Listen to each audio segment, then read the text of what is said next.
আজকে আমাদের স্কুলে অ্যানিভার্সারি ছিল। আমার পিপির বাড়িতে আজকে পূজা ছিল, এই জন্য আমার স্কুলে যেতে দেরি হয়ে গেছে। গিয়েই আমি কুপন কেটে নিলাম, গিয়েই আমি আইসক্রিম খেতে লেগে গেলাম। আর সিমরান ম্যাম কি বলছিল জানো? Radhiya you will to eat ice cream. আমি তো কিচ্ছুই বলিনি, আর আমি এখানে গেম চ্যালেঞ্জ করতে এসে গেছি। আর আমি এখানে আমি চাপছি, জাম্পিং।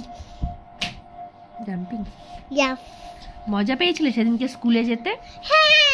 তুমি কিরকম সারপ্রাইজ দিলাম বলো তো তোমাকে সেদিন?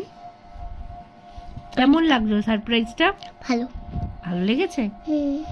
তোমার বন্ধুরা গেলে আরো ভালো লাগতো, বন্ধুর সাথে দেখা হলে। পুচি বুড়ি, আমার পুচি বুড়ি। তখন আমি চেপেলাম, এবার আমি গিফট নিয়ে নিলাম। এর মধ্যে থেকে আমি টিফিন বক্স পেয়েছিলাম জানো। চলো খুলে দেখা যাক। বলে দিলি তো, আর কি করে খুলে দেই? হ্যাপি এই দেখলে, এবার আমার কথাটা মানলে। তারপর আমি জুস টুস খেয়ে বাড়ি চলে এলাম সিমরান ম্যামকে বাই বলে। টাটা।